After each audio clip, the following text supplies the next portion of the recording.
Disease. It's all around us, especially nowadays with washing hands and social distancing. But is COVID-19 anything special? Have we seen an illness at this scale take the world by storm?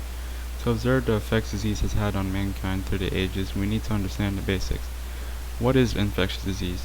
According to a renowned medical database Mayo Clinic, infectious diseases are disorders caused by organisms such as bacteria, viruses, fungi, or parasites, which secrete toxins, copy their DNA, and take over the body until white blood cells perform phagocytosis, or eating them, or killing these antigens with their antibodies.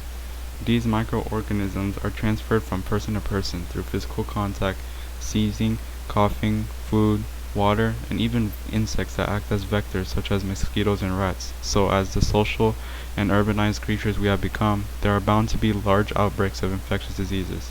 There are three different types of infectious disease outbreaks: an endemic, epidemic, and pandemic. An endemic is a disease outbreak that belongs to a particular group of people or country. An example of such would be chickenpox occurring at a predictable rate in young school children in the US, and malaria in some parts of Africa. These are usually present in the community all the time, but occur in low frequencies opposed to as to some of the other classifications on this list. An epidemic is a disease that affects a large number of people within a community, population, or region. What differentiates this from an endemic is that its frequency is much higher and is actively spreading.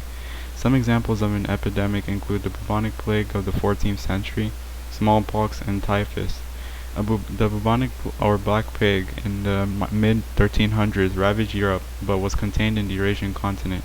It was not present in the Americas, which limits it from becoming the next classification of an infectious disease outbreak. Pandemic is the scariest classification. It is a disease that is globally prevalent. This is what we're seeing with COVID-19. Once the disease gets to this scale, things are not as contained and start spiraling out of control.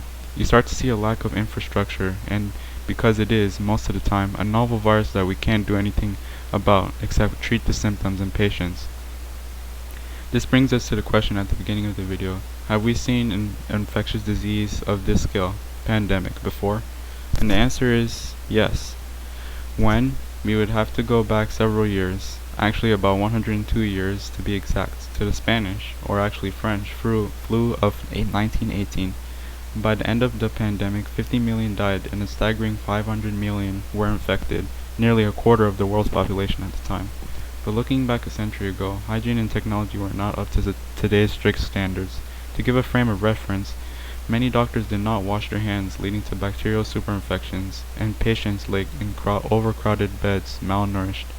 As a result, many of its victims died preventable deaths. Anything more recent to give us a better comparison? Perhaps the swine flu of 2009, which is actually caused by a different strain of the same virus that caused the Spanish flu, H1N1. In this pandemic, an estimated 1 billion people contracted the virus, but only around 16,000 people died. This can be attributed to better medical practices and a vaccination that was developed against the virus. So what can we expect to see happen with the coronavirus? For starters, the coronavirus will infect a lot of people because of the lack of early action. But as people start distancing themselves, the bell curve of cases will eventually flatten, reach the end, and soon will be eradicated. Fortunately, we have the benefit of better technology and medical standards, allowing many more people to live. Is the coronavirus the last pandemic? Of course not. Scientists even predict that another corona-like virus will appear sometime in fall, but we will be well prepared for that one. Nevertheless, as we grow older and our immune systems weaken, more diseases will come and wipe out some percentage of the Earth's population. And while some will be life-threatening, we can be sure that COVID-19 is just the beginning of a long list of potential diseases. But as a global community, we can fight this virus and lead the way for future generations to be inspired to fight back to protect this fragile but wonderful world we call Earth to save humanity.